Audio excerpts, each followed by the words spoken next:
এই ভিডিওতে আলোচনা করব টাইপোগ্রাফির কিছু রুলস নিয়ে।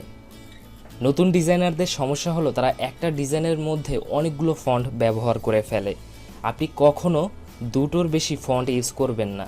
হাইয়েস্ট 3টা করতে পারেন, কিন্তু সবসময় ট্রাই করবেন দুটোর মধ্যে থাকার। এভাবে যদি আপনি অনেকগুলো ফন্ট ইউজ করেন সেটা কিন্তু প্রফেশনাল ডিজাইন হবে না। আমাদেরকে অবশ্যই ডিজাইনটাকে সিম্পল রাখতে হবে, কারণ সিম্পলিসিটি ইজ দ্য কি। তারপর স্পেশাল ইফেক্টগুলো কখনো ব্যবহার করবেন না টেক্সটে। এরকম ওয়েভের মতন, কিংবা এরকম গ্রাডিয়েন্ট, কিংবা এরকম নিচে শ্যাডো, এত ডার্ক শ্যাডো, আর কখনো এভাবে স্ট্রোক দেওয়া যাবে না টাইপোগ্রাফিতে। টাইপোগ্রাফাররা একটা মুড নিয়ে টাইপটাকে ডিজাইন করেছে। এখন স্ট্রোক দিলে কি হবে? স্ট্রোক দিলে টাইপটা আরও বেশি মোটা হয়ে যাবে, যেটা আসল যে টাইপোগ্রাফির যে মুড সেটা কিন্তু নষ্ট হয়ে যাবে। সে কারণে কখনোই মোটা স্ট্রোক দিবেন না, দিলেও একদম চিকন স্ট্রোক দিতে পারেন। অনেকে দেখি অনেক মোটা করে কালারফুল স্ট্রোক ব্যবহার করে, ওটা কখনো করা যাবে না। আপনি স্ট্রোক যদি ব্যবহার করতেই হয় তাহলে খুবই চিকন করে দেবেন।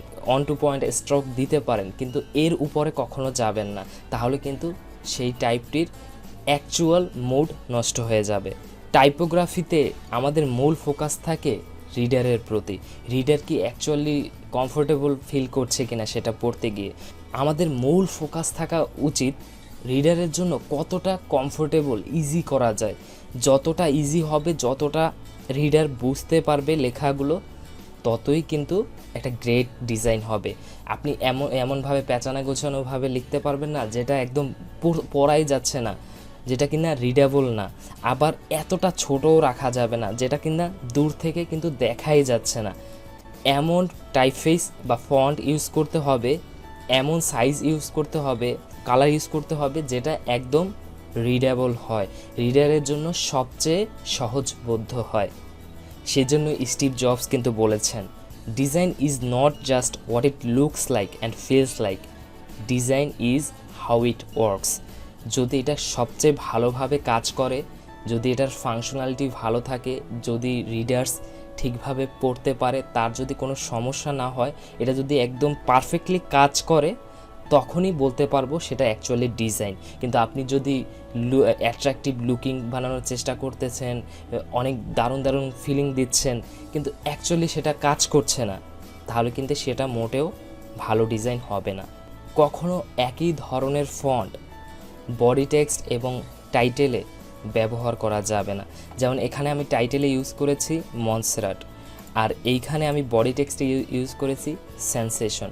এখানে ফন্ট কিন্তু দুটো আলাদা, কিন্তু অ্যাকচুয়ালি এটাও একটা সেন্সিটিভ টাইপ ফেস, আর এটাও কিন্তু একটা সেন্সিটিভ টাইপ ফেস, যেটা কিন্তু কন্ট্রাস্ট তৈরি করছে না। এরকম একই ধরনের টাইপ ফেস ইউজ করা যাবে না। কিন্তু এইখানে দেখুন, এখানে আমরা একটা বোল্ড সেরিফ ফন্ট ইউজ করেছি, আর এইখানে এই সেম ফন্ট ইউজ করা হয়েছে সেন্সেশন, যেটা কিনা একটা সেন্সিটিভ ফন্ট। আর এখানে কিন্তু দারুণ একটা কন্ট্রাস্ট তৈরি হয়েছে, যেটা রিডারের জন্য একদম ইজি হয়ে যায়।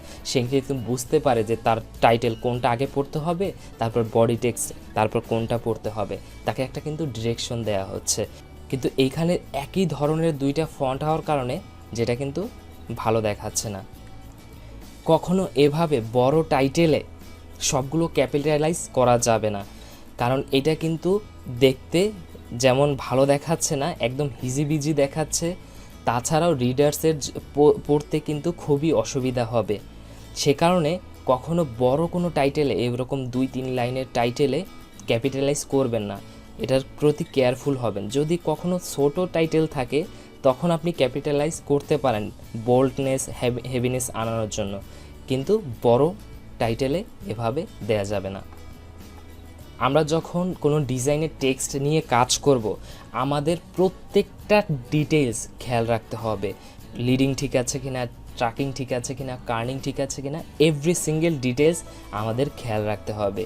যেমন এইখানে কিন্তু খুবই টাইট হয়ে গেছে, মানে কার্নিং কিন্তু এখানে ঠিক নেই, আবার এইখানে বেশি লুজ হয়ে গেছে, এইরকম পারফেক্ট রাখতে হবে। আবার এইখানে আমরা ট্র্যাকিংয়ের ক্ষেত্রে দেখি এইখানে বেশি ফাঁকা হয়ে গেছে, এইখানে ব্যালেন্স আছে, এইখানে আবার বেশি টাইট হয়ে গেছে। আবার এইখানে লিডিংয়ের ক্ষেত্রে দেখছি এই দুই লাইনের মাঝখানে লিডিং কিন্তু একদম বেশি হয়ে গেছে, আবার এই দুই লাইনের মাঝখানে কিন্তু একদম বেশি টাইট হয়ে গেছে, আর এইটা কিন্তু একদম ব্যালেন্স রয়েছে। এরকম আমাদের কিন্তু টাইপ নিয়ে যখন কাজ করব প্রত্যেকটা ডিটেলস আমাদের খেয়াল রাখতে হবে, কোথাও কতখানি স্পেস দরকার সেটা আমাদের দিতে হবে। আর এটা নির্দিষ্ট কোনো রুলস নেই যে এত এত দিতে হবে। এর আগেও আমি বলেছিলাম লিডিংয়ের ক্ষেত্রে ফন্ট সাইজ যত তার থেকে 3 বেশি দেবেন। তারপরও একটা বিষয় মনে রাখবেন, এরকম কোনো রুলস নেই। আপনাকে আপনার ইনটুইশন ব্যবহার করতে হবে, আপনাকে আপনার কমন সেন্স ব্যবহার করতে হবে, আপনাকে খেয়াল রাখতে হবে আপনার চোখে সবচেয়ে বেস্ট কোনটা মনে হয় সেইভাবে আপনার ইনটুইশন তৈরি করতে হবে, আপনার কমন সেন্স তৈরি করতে হবে। আর এটা তৈরি হবে যত আপনি প্র্যাকটিস করবেন, প্র্যাকটিস করতে করতে আপনার কিন্তু একটা ধারণা অটোমেটিক চলে আসবে যে কতখানি স্পেস আমার এখানে দিতে হবে, এটা কি বেশি লুজ হয়ে গেছে না টাইট হয়ে গেছে, এরকম প্রত্যেকটা ডিটেলস কিন্তু আপনি তখন ধরতে পারবেন। আমরা এভাবে অনেক বড় লাইন দিতে পারবো না। রিডার্স যখন এভাবে পড়া শুরু করে সে কিন্তু এত বড় লাইন পড়তে বিরক্ত হয়ে যাবে, এই পর্যন্ত আস্তে আস্তে সে কিন্তু ড্রপ হয়ে যাবে তার ফোকাস। কিন্তু আমরা যদি এভাবে ছোট ছোট লাইন রাখি তাহলে কিন্তু সে তার ফোকাস ধরে রাখতে পারবে। সেই কারণে চেষ্টা করবেন একটা সেন্টেন্সে 8 থেকে 10টা ওয়ার্ড রাখার। এটা কোনো নির্দিষ্ট রুলস নেই, কিন্তু আপনি চেষ্টা করবেন যে এরকম ছোট ছোট সেন্টেন্স রাখা। তারপর আপনাকে অবশ্যই প্রপার অ্যালাইনমেন্ট ব্যবহার করতে হবে। অনেকে বাজে ধরনের অ্যালাইনমেন্ট ব্যবহার করে, যেমন আমি এখানে দেখাচ্ছি, আমি প্যারাগ্রাফ প্যানেলে গেলাম, অনেকে জাস্টিফাই অ্যালাইনমেন্ট ব্যবহার করে। যেমন আমি যদি এই জাস্টিফাই অ্যালাইনমেন্ট এই চারটা হচ্ছে জাস্টিফাই অ্যালাইনমেন্ট, আমি যদি এখানে ক্লিক করি আপনি দেখুন কি বাজে অবস্থা হয়ে গেছে।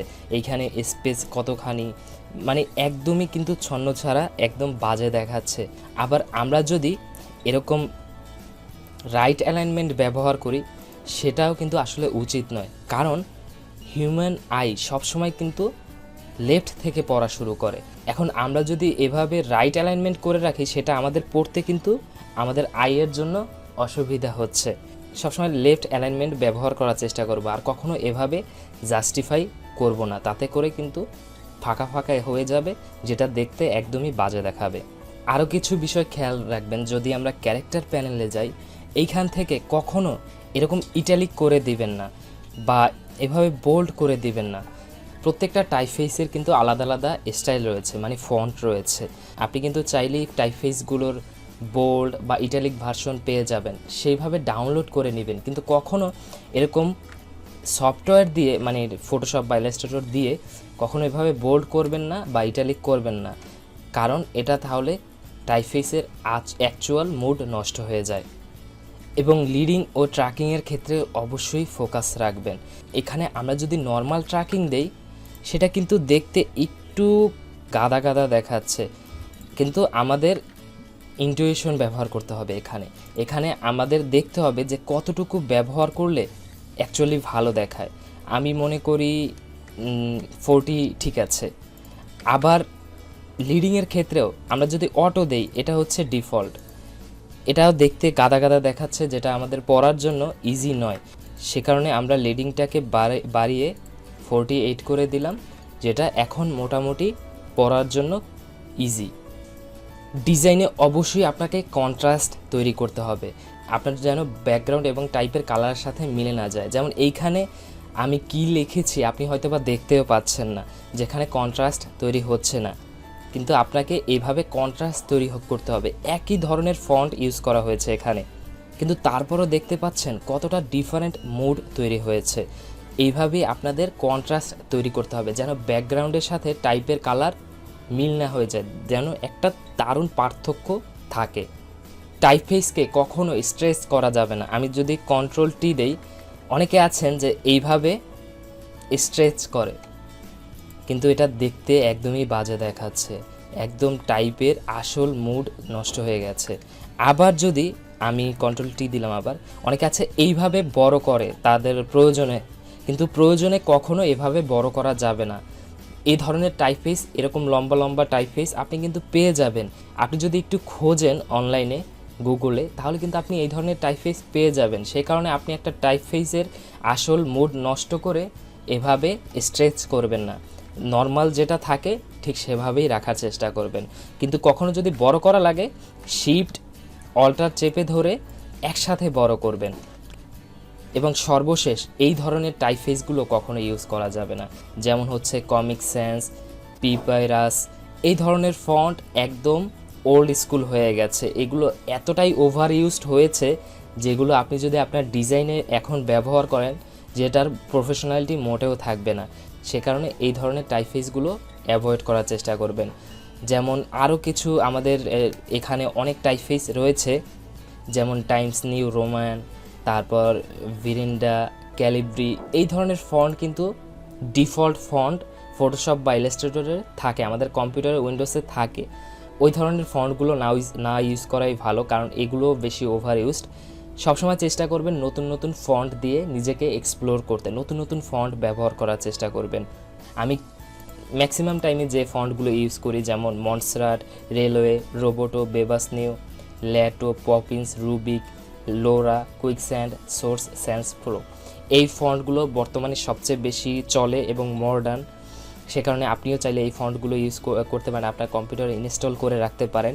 তবে একটু আগে যেটা বললাম, সবসময় আপনাকে নতুন নতুন ফন্ট এক্সপ্লোর করতে হবে, নতুন নতুন ট্রাই করে দেখতে হবে কোনটা ভালো মানায়। তাহলে কিন্তু আপনার টাইপোগ্রাফি সেন্সও ইমপ্রুভ হবে, পাশাপাশি আপনার ডিজাইনে ভ্যারিয়েশন আসবে।